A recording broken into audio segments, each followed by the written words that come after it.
So the goal for this masterclass for the next 45 minutes or so is to reflect on sort of the creative tenets that got me to where I am today. And I think the guiding principle that I've always followed is taking creative risks. And it seems really simple, but I think the main takeaways is it takes time to build that risk-taking muscle, and it can be small, it can be big, but over time, it really does strengthen um, your work and your marketing work.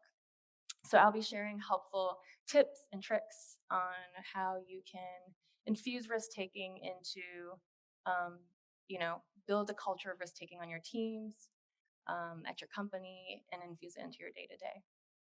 I think it's helpful to kind of like ground this journey that I've been on in my career and like how it led to that the beautiful slide with all the Google work. But back when in my first job, it was during the Great Recession. Jobs were really scarce. I had studied to be an advertising creative, and I had a hard time choosing between art direction and copywriting because I liked words and I liked pictures. I couldn't choose, but I really didn't have a choice because it was a recession. And the job that I had the opportunity to take was to do paid search marketing at a digital agency in New York. And I took it. I was so excited. I had no idea what it entailed. Um, and I learned so much. But that job really set a great foundation for the success that I've had in digital marketing, and taught me how to be strategic, analytical, detail oriented. It gave me the hard skills of like reporting, optimization, and copywriting. Writing those like hard hitting calls to actions. I've written all of them, but it was a really great experience. But then I sort of capped, how much risk can you take in paid search? How creative can you be? And was really eager to learn more. So you've probably heard the analogy that your career is more of like a jungle gym than a ladder. And I feel like in digital, that really is the case. You kind of want to expand your experience and learn as much as you can. And so I sort of took the jump from paid search to community management at a more traditional agency and their digital arm. Um, and back then, social media was called emerging media. Facebook and Twitter was sort of taking off with brands, and I was really intrigued by that and wanted to learn more. Um, but I've learned that through this journey, you're gonna make mistakes. I was writing opinion pieces about social things like how Google Plus pages would be better than Facebook's. This was before Facebook timeline, and I laugh about it because I think the reality is it's very hard to be an expert or to know where the industry will go, but you kind of just go for the ride. Um, and there were two other things that I learned in this role was that you didn't need to have creative in your title to be creative, but also there's this misconception that risk taking is associated with a big creative idea or like provocative, groundbreaking innovation, and it really doesn't need to be. It can actually be quite tactical in our field. So an example of this is um, our country, was struggling with tourism post 9/11 and launched Brand USA. It was the first like international tourism campaign to bring foreign tourists to the US. And the creative platform was called Discover America. And the whole idea was to discover, the land like you've never seen it before. And my role was to launch the social presence in 5 markets outside of the US, Canada, Mexico, UK, Germany, Japan, and to build engagement and awareness of the work. So going back to like creativity being quite tactical and taking small risks, this was sort of, my first foray into kind of using my creative muscle. We had So the concept was to get people to come to major cities, but then encourage them to go off the beaten path, you know, visit more places. And we had a lot of beautiful photography assets and a really like low lift way after Facebook timeline launched, which seems like decades ago. It was decades ago. There was a cover photo. And so what we did was just respect it, resized it, watermarked it, created an album that would encourage people to download and upload these images as their cover image profile, and each image sort of had deep links to learn more about this like beautiful location. So really like low stakes. I wouldn't call this like a huge risk.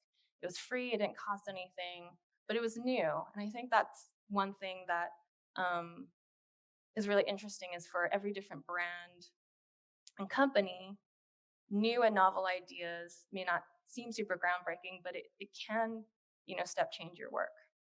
So to sort of help start that like risk taking, I think there are three ways you can do that. Draw inspiration from the physical world, life. Everyone's an expert here. What is better than this? And draw inspiration from your users and other categories, and I'll sort of go into each of these more deeply with examples. So, drawing inspiration from the physical world. This was actually a slide from a presentation I did in 2016. And I laugh about it because the point of this image, when I shared it, I found it on the internet years ago, was that you shouldn't chase trends for the sake of chasing trends. It was sort of like this joke, like if you put a QR code on something, no one's going to use it. And like, look at us now, mid pandemic, QR codes have sort of taken off. And I love the fact that it has, because so much of digital success is really driven by physical things, like social sharing. All of that stuff is a result of a lot of in real life IRL experiences. And it's crazy because one of my favorite examples of this from 2014, Tesco in South Korea had this brilliant idea of like changing subway stations into the grocery store. And you could shop for your groceries while you're waiting for your train. And then when you get off, you could like pick it up at your local Tesco. And they use QR codes. It was widely adopted in other countries, not in the US, but in other countries. And this idea of really taking the shopping experience and kind of, anyways, I took a lot of inspiration from this example and was working on Maybelline New York as a digital creative strategist. They were then the #1 brand for eye makeup. And actually, a note is a lot of these examples may not be directly relevant to the work you do or your sort of vertical, but I encourage you to think about, examples of how these principles can be applied to your brand. But anyways, Maybelline was leading in the eye space, but they wanted to win the lip category. You want people to go into the store and buy more of your product. And so they had a line coming out called Color Whisper. It was targeted for the younger lip user, and there were 20 shades. But this is a prototype example. The way women shop for lipstick is if you go into Sephora, you're gonna look at the colors, you can take a tester and you like swatch it on your hand to make sure it looks good. But for a brand that's mass consumer in their local Longs or CVS or Duane Reade, you go up to the wall and there's sort of these like plastic swatches, and then you find the color. And color is very personal. These are all sort of like insights we got from observing how people shop lip colors, like super personal. And the motto for Color Whisper was sometimes a whisper says more than a shout, really deep. But we kind of merged that in-store experience and translated for a digital experience of replicating that color wall. We also drew inspiration from an artist called Candy Chang. I don't know if you've ever seen the murals where it's like before I die, blank, and it's like fill in the blank, and then there's chalk and people could fill in their answers. And this was done like globally all around the world. I think there's a similar one in the Kaka'ako district here. But it drives a lot of engagement. And so we were like, can we merge this idea where we would take each of the clever names and prompt users to kind of fill in the blank, really build more engagement with this lip product. um, through a social component. And then people would fill in the blank, and it would share. So I'm gonna actually, the case study video explains it better than I do. I'm gonna play it so you kind of see how it comes to life across.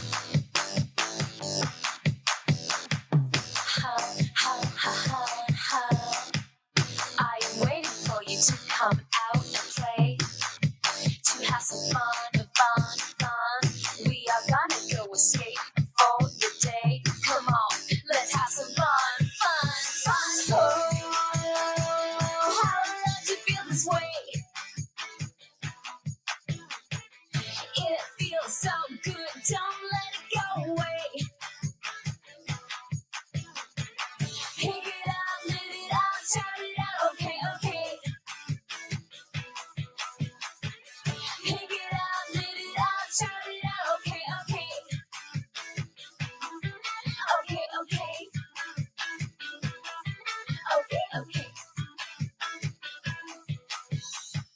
How.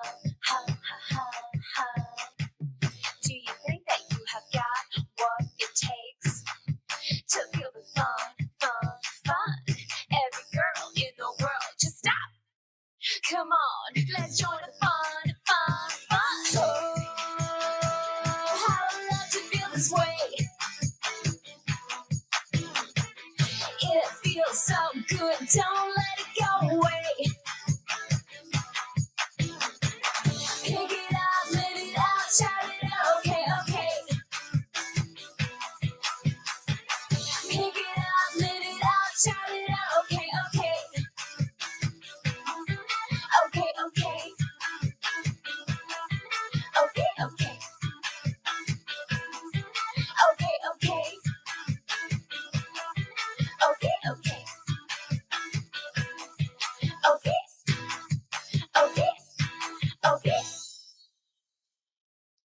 And I forgot to mention, this is the first time that Maybelline had done anything like this. And so going back to the idea of risk taking, those mocks that I showed was part of this like rapid prototyping pitching process to really bring this idea to life. And I think that's really key, is being able to communicate your vision and sell it through. That campaign ended up being shortlisted for an FE Marketing Effectiveness Award. But I think the coolest part is Maybelline did sort of win the lip category after that campaign went out. So there's this behavioral science principle or insight called endowment effect, where people attribute more value to something that they possess or own. And there was a study from Boston College that sort of studied how people shop on an iPad versus like clicking on a mouse, and that like tactile experience of, if you're shopping for clothes, of like being able to touch, it's not in person in a store, but being able to touch it, a that person would give more value to the product than they would if through the click. And I think today the e-commerce experience has come so far. People are buying cars online, but that idea of like replicating your physical experience for online, because there is so much magic in like being able to browse and see things. So that was a really fun one. And then drawing inspiration from your users. A big part of the success of that Color Whisper example was the user generated content piece. And there's just so much you can get just from listening and tapping, your fans and your advocates. So it kind of leads me to Google. And as you can see, risk taking is something you can do in small scales, like that cover photo example. And when you do it enough, you start to like raise the stakes and feel really comfortable going big. I joined Google because it was a role to be on the small business marketing team as a creative lead, and the mission was to help small businesses succeed. My parents were restaurant owners. They owned a small hole in the wall plate lunch place in Kalihi. And, I saw the power of online to help them grow. I sort of did their Facebook and they made me do everything. But that's why I joined Google. and helped launch their first consumer campaign in the US supporting small businesses. It was called Small Thanks, and the concept was to encourage consumers to support the local spots they love. And our key insight was like the most important thing you could do to help a business was to actually leave a positive review. And we put the businesses at the forefront of the campaign. And going back to this like notion of risk taking, because it was the first time the company was doing this, we decided to pilot it on a smaller scale. So only do it in 4 mid-tier cities. And we did newspaper ads, print ads, um, same thing, newspaper and print, out of home, social video, and it was hyper targeted. So we searched for the most beloved businesses in 4 cities in the US, highlighted the most interesting reviews, and it was really about spreading love for small businesses, and remains like one of my favorite campaigns I've ever worked on. The businesses were so excited to see their ads in the newspaper, in bus shelters, and was sharing it all across social. But this just goes back to how much like a wealth of great content there is from your users. And we created short videos with photos that were uploaded. That's also a way for you to support a business, was to upload photos. And so rather than us telling people like write a review and upload photos, we just showed them. And I'll share an example of a video.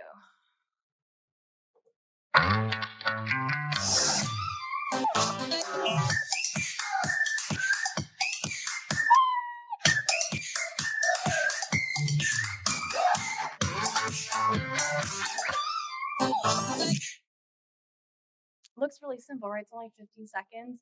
It was a ton of work. If you've ever done anything with user generated content, there is rounds and rounds and rounds of consent and things you have to do, but it's totally worth it. And I think that goes back to piloting. You really don't know if something's going to turn out well. The good the good news is it did work in our brand studies. In those communities, there was a lift in sort of brand metrics, that people felt like Google supported those communities, and we sort of translated it across different um, touch points and formats, and did these like street parties for Small Business Saturday. But I think my favorite part about the physical activations again is going back to like low stakes risks. Every single thing from the swag to the event can be optimized for driving engagement with your brand. And Google Career Certificates. So drawing inspiration from your users. Our entire marketing campaign stemmed from listening to job seekers. And at the time when there was historic unemployment, a lot of people who were looking to switch careers and job seekers, their thing was, I have skills. I already have some transferable skills. I definitely have skills. And so we built off that insight that people already have skills. They just need the certificates, was that bridge into the job, into these in-demand jobs across IT, UX, data analytics, and so forth. And so I think it's a really positive message of acknowledging that people already have some inherent skills. So I'm going to share quickly the anthem video. You're already doing it. Managing tasks, problem solving, organizing data. That takes skill. The kind of skills employers are looking for. And Google's got job training that builds on the skills you have to open new doors. Mommy just got a job. Back to scheduling. To a career that grows with you. Put your skills to work with a Google Career Certificate.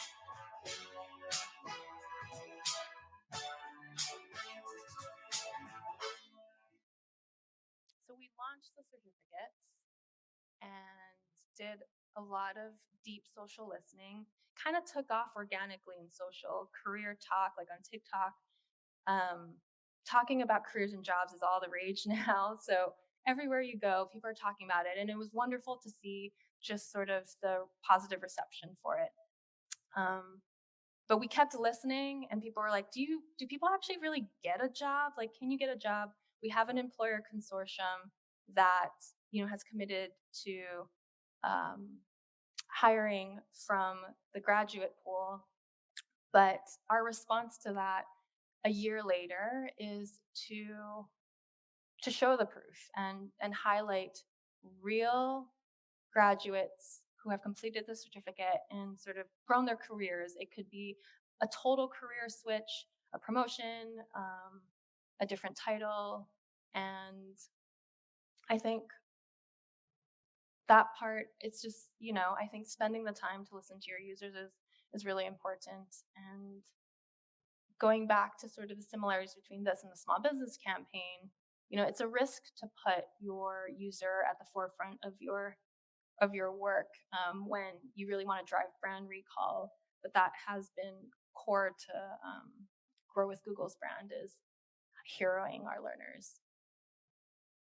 A pilot that we did for the certificates was so for graduates who didn't get a job, what can we do to help them? And as COVID became more manageable, we thought, okay, what if we offered them headshots? On LinkedIn, profiles with headshots are more likely to be taken a look at and considered.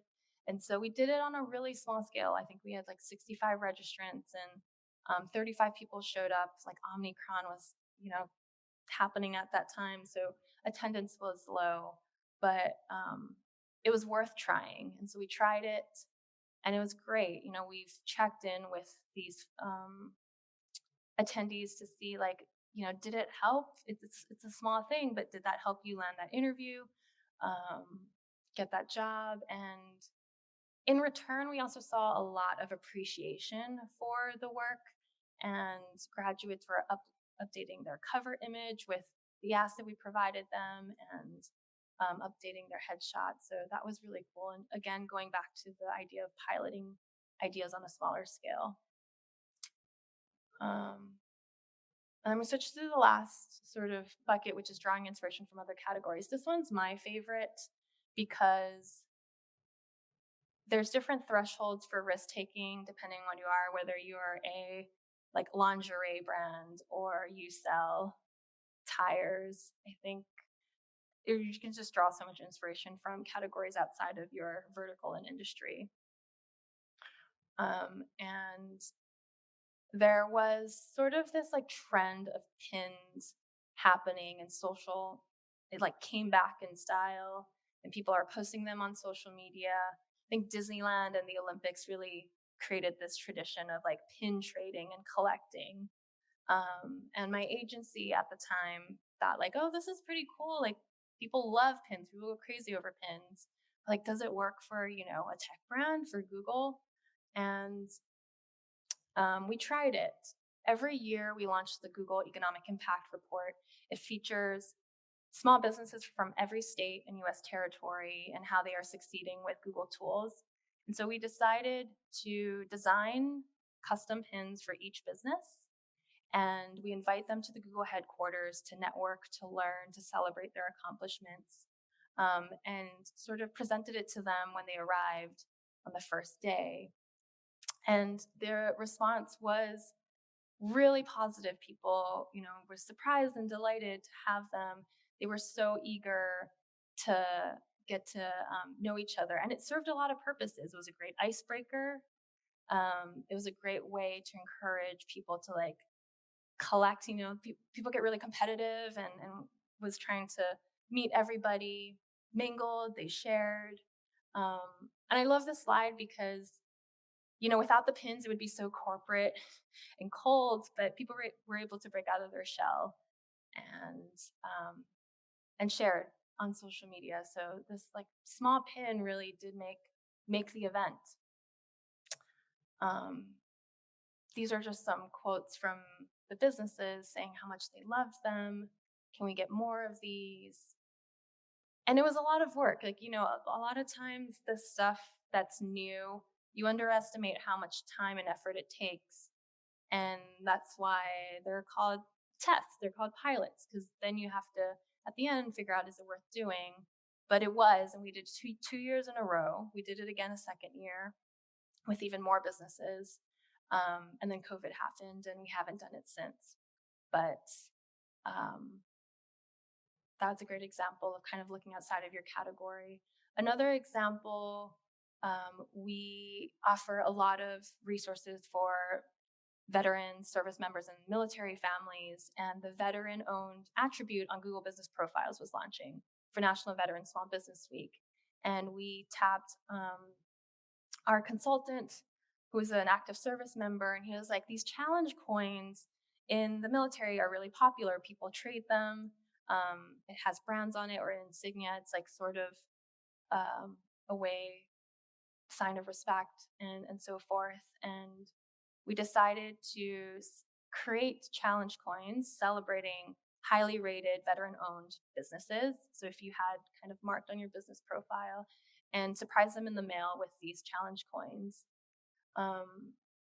There was like 1,600 shares, and I think 6% of the recipients of the coin shared on social, which seems high because, think about how many people don't go on social media or whatnot. But I think it was like the qualitative win. They really loved it, acknowledged like, how cool is this? It tapped into that audience. So yeah, this was also really neat. So I think overall, the takeaway is it's a repetitive process and it takes time. It can be on a really small scale, but you can do it so much that it doesn't even become risky. You up the stakes and go bigger and bigger. And there's so much you can learn from other categories. I'm still going back to the puzzle analogy, I'm still trying to learn a lot of the creator world. It's very risky for me to just hand off a brief and trust creators to sort of carry your brand, but they know their audience, they know what they're doing. If anything, they take the most risks and it pays off. We just launched our first TikTok campaign, and it is mind-blowing to me to see where our industry is going in terms of creative. And so I'm still kind of evolving and learning what works, but it surprises me every day. So I'm going to end with sharing this one example, because on the topic of risk taking, this one was. Whoa, is that a Google Career Certificate? Sure is, resume. I gotta say, it looks good on you. But for me, it's a direct connection to over 150 companies just waiting to talk to certificate graduates. So let's book some interviews and do this. Oh, and don't fold me. They don't like that. This was our top performing TikTok of our first batch, and we have more, but again, it surprises me what takes off. So to end it, I hope you feel inspired. You have some ideas of how you could apply some of these things to your brand, your company, and like really kind of build this culture of risk taking in your work. So thank you for your time. And I think there's actually time for questions if anyone has them, and I'm happy to chat one-on-one, but I'm definitely open if anyone has any burning questions or can connect. Yeah, go ahead.